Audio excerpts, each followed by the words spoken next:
Hindi po fake news itong sasabihin ko na bakit sa tingin ko mali ang desisyon ng Appeals Chamber doon sa pagbasura sa hinihinging panandaliang kalayaan ni Tatay Digong. Wala pang probable cause, natural. As a matter of right, dapat bigyan ng interim release ang mga nasasakdal. Dito lang po sa ICC na talagang hindi sila nagbibigay ng interim release. Hindi ko po alam kung bakit. Nagkakaroon tuloy ng presumption of guilt kaysa presumption of innocence. Kaya po binuo ang ICC para mapatupad ang batas makatao, and yet sa inyong desisyon, hindi kayo naging makatao.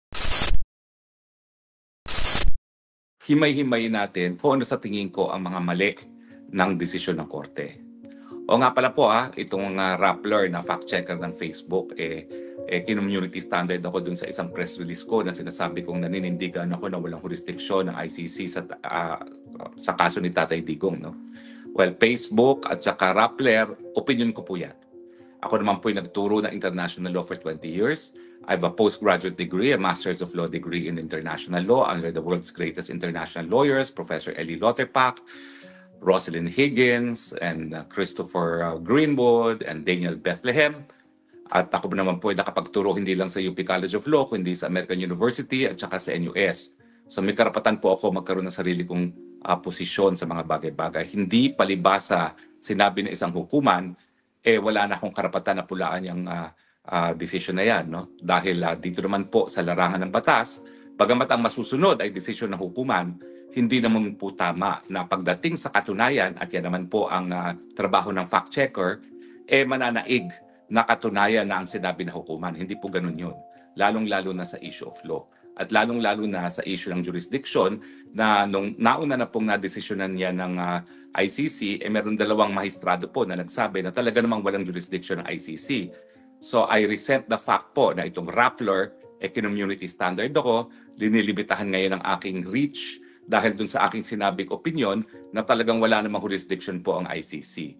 In any case, Rappler, yan pong desisyon ng pre-trial chamber na walang desisyon, inaapila pa nga po yan. Yan po ang susunod na dedesisyonan. Pero for purposes of today, Rappler walang fake news sa sasabihin ko dahil ito'y professional opinion ko. Mag-aral muna kayo gaya ng kahaba ng panahon na pinag-aralan ko sa international law. Magturo muna kayo ng kasing habang panahon na ako'y nagturo ng international law. Sumulat muna kayo ng kasing daming artikulo na na-publish ko sa mga internationally peer-reviewed journal bago nyo sabihin na fake news ang mga opinion ko. Professional opinion ko to, and I stand by my opinions, no, given my experience in international law. So, hindi po fake news itong sasabihin ko na bakit sa tingin ko mali ang desisyon ng Appeals Chamber doon sa pagbasura sa hinihinging panandaliang kalayaan ni Tatay Digong. Well, ulitin ko muna po ang konteksto. Iba po ang siste sa ICC. Sa ICC po pwede ka nang maaresto on good grounds lamang. Ibig sabihin, mababaw po yung threshold ng evidence. Hindi po probable cause. Ang probable cause, likelihood na mayroong krimen na nagawa, likelihood na yung nasasakdal ang gumawa ng krimen. Hindi po ganun ang standards. Basta meron lang mabuting basihan, po pwede ka na maaresto. Now, sa Pilipinas po probable cause. At yung probable cause, magkakaroon lang ng ganyan kapag natapos na ang confirmation of charges. Para nga po balansehin. Para balansehin yung napakababaw na ebidensyang hinihingi para sa warrant of arrest, nagbibigay dapat ang International Tribunal ng interim release. Sa katunayan po, and this is borne by the record, again, Rappler fact checkers, sa International Tribunal for the former Yugoslavia, karamihan po talaga ng mga akusado na bigyan ng panandaliang kalayaan. Kasi parehong standard din po sila. Good reasons lang for warrant of arrest. At dahil good reasons lang yan, wala pang probable cause, natural. As a matter of right, dapat bigyan ng interim release ang mga nasasakdal. Dito lang po sa ICC na talagang hindi sila nagbibigay ng interim release. Hindi ko po alam kung bakit. Dahil nagkakaroon tuloy ng presumption of guilt kaysa presumption of innocence. Dahil tignan nyo si Tatay Digong, 8 buwan nang nakakulong, wala pang probable cause, nakakulong pa rin at hindi binigyan ng panandaliang kalayaan. So, sa tingin ko po, as a matter of course, dapat magbigay ng interim release dahil nga po mababaw naman ng ebidensya na naging dahilan para mag-issue ng arrest warrant. Hindi pa po probable cause. Wala pang probable cause, good reasons lang. Now, anong mali sa desisyon na yan? In my professional opinion as an international lawyer and as a student and scholar of international law, unang-una, masyado po ang reliance ng hukuman sa possibilities. Possibility na siya itatakas, possibility na papakailaman ni Tatay Digong mga ebidensya, possibility na mananakot sa mga testigo. Alam mo, sa mundong ito, anything and everything is possible. Pero dapat naging basihan para ipagkait ang provisional, panandaliang pagkakalaya ni Tatay Digong is kung ano yung realistic na possibility, hindi lang mere possibility. Hindi ka naman po pwede na mapagkakait ng karapatang kalayaan dahil nga po wala namang probable cause pa dahil lamang sa mere probabilities. Pwede po magunaw ang mundo kinabukasan. That is a probability. Pero hindi po dahilan yan para hindi magbigay ng panandaliang kalayaan because anyway, tomorrow it will be the end of the world. Pero ganun po ang naging desisyon ng hukuman. Hindi nila binabase sa imminent o hindi yung probable. Well, anything is probable. Pero yung probable na hindi naman po realistic ay hindi dapat pinapansin. Pangalawa, sinasabi nila na ang dami mga sinasabi ng mga supporters at mga mahal sa buhay sa pagtakas, sa pag-impluwensya ng mga testigo. Bakit mo pananagutin yung akusado sa mga sinasabi ng ibang tao? Hindi ba mali naman yon? Dapat, kung merong probability na tatakas siya o mananagot sa kanyang future conduct, dapat nanggaling sa bibig mismo ni Tatay Digong. May ganyan bang sinabi si Tatay Digong? Wala naman. Kontrolado ba ni Tatay Digong ang sasabihin ng kanyang mahal sa buhay at sa mga supporters niya? Hindi po. Bakit ang baling sa mga salita ng iba na hindi naman kontrolado ni Tatay Digong ay napunta kay Tatay Digong? So ang unang-unang pula natin, yung sinasabi nila na probable yung pagtakas, probable na pakialamang ebidensya, probable na manakot ng witnesses, anything is probable. Pero kinakailangan naman magkaroon ng reasonable standards by which yung probability po pwedeng mangyari. Ang sinabi lang ng hukuman, probable yan. Kaya hindi natin bibigyan siya ng panandaliang kalayaan despite the fact na wala pang probable cause, good reasons lang ang dahilan kung bakit siya nakulong. Pangalawa, masyado namang pagtiwala ng hukuman sa impluwensya ni Tatay Digong dahil lamang siya ay nahalal na alkalde, ang anak niya ay vice mayor at si VP Sara ay vice president. Well, unang-una, malinaw na hindi nila naiintindihan ang politika sa Pilipinas. Dahil bagamat vice president nga si VP Sara, ano bang impluwensya niya? Wala. Sa ating saligang batas, wala naman talagang ibang trabaho ang vice president kundi antayin na mawala ang presidente. She will prevent a leadership vacuum. Yan lang ang trabaho ng Vice President. Anong impluwensya ang sinasabi nila? At syempre, yan ay nagpapakita na sila ay bulag sa katotohanan ngayon sa Pilipinas na naglalabanan ang mga Marcos at ang mga Duterte. Marcos ang presidente, ginigipit ang mga Duterte, kinidnap nga si Duterte papunta ng dahig and therefore, wala talagang impluwensya ang Duterte. Ano naman ngayon kung algalde si Tatay Digong? Kung magkakaroon naman ng panandaliang release, hindi naman siya makakauwi ng Davao City. Hindi naman nila papayagan yon. Sure, sinabi yan ni VP Sara, mas gusto ni Tatay Digong na ang provisional release, ang interim release ay sa Davao. Pero imposible naman yung payagan ng hukuman. So anong impluwensya ang magagawa ng isang alkade ng isang syudad sa Mindanao, Philippines kung siya ay makakulong sa Germany o di naman kaya sa France o di naman kaya sa Belgium? Wala. Wale. Ano naman ang impluwensya ng isang acting mayor doon sa bansa kung saan siya magkakaroon ng provisional liberty? Wala. Wale. Bakit? Pakikinggan ba nila si Mayor Baste? Pakinggan ba nila si Vice President Sara sa Germany, sa France, sa Belgium, o kung saan man siya magkakaroon ng interim release? Wala. So masyadong binigyan ng halaga yung pagiging past president ni President ni PRRD at saka mga posisyon ng anak niya doon sa bansa kung saan siya magkakaroon ng interim release. Ang kanilang kapangyarihan sa Pilipinas lamang. At hindi na po yan nag-e-extend sa ibang lugar. So hindi dapat binigyan ng ganung kahalaga naman yung di umano impluwensya dahil lamang dun sa kanilang mga posisyon na halal ng bayan to begin with. Now, ano pang dahilan daw? Well, ang pangatlong dahilan nila ay,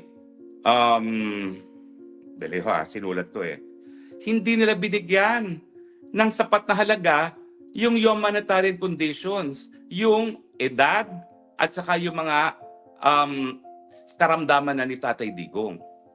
Alam nyo, ang ICC talagang binuo yan dahil doon sa tinatawag nating war crimes. Yung war crimes, yan po ay paglabag ng Geneva Convention na lahat ng bansa sa mundong ito ay partido. Kasi ito nga yung gumagana kapag merong labanan. Kaya nga sinasabi nila na merong batas pa rin na umiiral maski meron ng labanan, all-out war. At importante na mabigyang bisa itong batas neto, International Humanitarian Law na tinatawag, kasi nga ito ay para sa mamamayan, humanity in general. Now, meron tayong Martens Clause na tinatawag na miski walang ibang batas na nagbibigay proteksyon sa mga sibilyan pagdating ng labanan, ang mga mamamayan ay protektado pa rin ng dictates of humanity and protection of international law, Martens Clause. Ibig sabihin yan, kung wala nang ibang basehan, kinakailangan ang proteksyon na ibibigay mo sa mga mamamayan ay nanggagaling pa rin dun sa dictates of humanity, yung pagiging makatao. Naintindihan ko na wala pang talagang president na nabibigyan ng interim release ng ICC. Pero gaya na aking sinabi, ngayon lang naman talaga nagkaroon ng isang 80 anyos na huhulog, na tumatama ang ulo at ang daming karamdaman, meron ng Alzheimer's, meron ng diabetes, limot-limot na at nakakulong pa rin. Ang sabi nila ay hindi napatunayan na kung bakit yung kanyang kondisyon na medikal mababawasan yung possibility na siya itatakas o mananakit ng mga testigo. Hello? Yan ba'y kailangan pang patunayan? 80 anyos, natutumba sa paglalakad, limot-limot na, half the time hindi niya alam kung nasaan siya, half the time hindi niya alam na liniliti siya. Yan ba dapat pang patunayan? Anong certainty, anong link ang gusto niyong mapatunay? Na kapag ikaw 80, limot-limot na siya, ay ikaw ay makakagawa pa rin ng krimen at ikaw ay tatangka pa rin magtumakas? Sa mga mahistrado na ICC, lahat po tayo darating sa punto, sana po, pagpalain tayo ng Panginoon na mag-80 anyos din tayo. Pero pag dumating po tayo sa 80 anyos, aaminin na natin na hindi na talaga fully operational ang mga faculties natin. Ako po nag-aalaga ng lolo, lola, tiya, tatay, mga tiyo, lahat sila in excess of 80 years old. Pero talagang pagdating ng 80, nawala na po talaga ang kanilang frame of mind. Nawala na po talaga ang recent memory, puro old memory na lang. Sa lahat po ng inalagaan ko, papunta na rin po ako dyan dahil isang taon lang ay 60 na ako. Pero si tatay po 80 na. Kayong mga mahistrado, darating at darating din po kayo dyan. At sana, habang hindi pa napapatunayan na kayo ay hindi nagkasala, huwag kayong makulong gaya ni Tatay Digong at huwag sana magkaroon ng mahistradong magsasabi na baliwala ang iyong edad, baliwala ang inyong mga karamdaman dun sa issue na dapat ba kayong bigyan ng panandaliang kalayaan bagamat ang basehan lamang ng iyong pagkakakulong ay good reasons at hindi man lang probable cause. Mali po yan. Kaya po binuo ang ICC para mapatupad ang batas makatao and yet sa inyong desisyon, hindi kayo naging makatao. Mali po yan. Kinakailangan palaging ang hukuman ang binabantayan yung issue kung magiging makatao ba ang kanyang mga order. Dahil yan ang dahilan kung bakit binuo muna ang ICC at ang iba pang mga international tribunals para ipatupad ang batas makatao.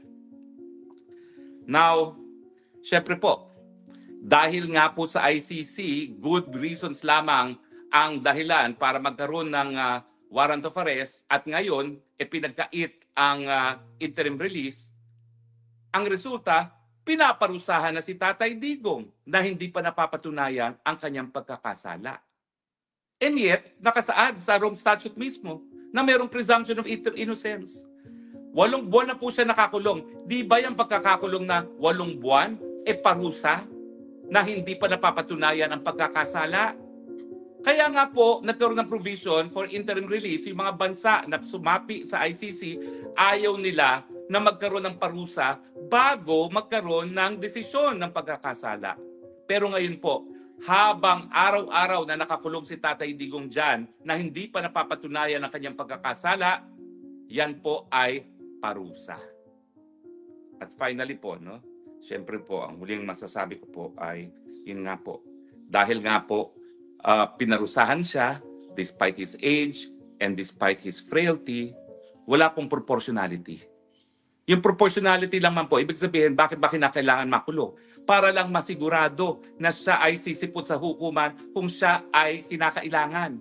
Pero pinagkait po ngayon ang panandaliang kalayaan niya dahil lamang sa unang-una, possibilities. Number 2, perceived influence. Paano naman po yung kanyang karapatan na maging presumed innocent? Paano naman po yung kanyang pagiging abogado na sa kanyang pagpapakita ng kooperasyon sa procedure ng hukuman ay nagpapakita na kinikilala naman niya yung proseso? Hindi ba dapat bigyan ng halagayang pagkilala sa proseso doon sa desisyon kung siya dapat mabigyan ng panandaliang kalayaan dahil hindi pa naman siya napapatunayan nagkakasala at wala pa lang probable cause para siya ay i-detain? Yan po yung tinatawag na disproportionality. Huwag natin kakalimutan. Kaya lang dapat may pagkakakulong para sumipot kung kinakailangan sa hukuman, hindi maka-impluwensya sa ebidensya, hindi pwede magtakot sa mga witnesses. Pero naman, kapag ikaw ay 80, limot-limot, na hindi mo alam kung nasaan ka, paano mo naman mapag-iisipan na sakta ng mga testigo? Paano mo naman mapag-iisipan kung paano kang tatakas? Paano mo naman pag-iisipan na sisirain mo mga ebidensya laban sa iyo? Meron pong isang American na justice na nagsabi, law is based primarily on human experience. Lahat naman po tayo, kung tayo pagpapalain, aabot din sa edad ni Tatay Digong. Yung mga maestrado, sana kinilala na kapag 80, limitado na talaga ang movement, limitado na talaga ang pag-iisip, limitado na talaga ang dangers na po pwede niyang gawin. Malungkot po tayo, pero meron pa po tayo natitirang pag-asa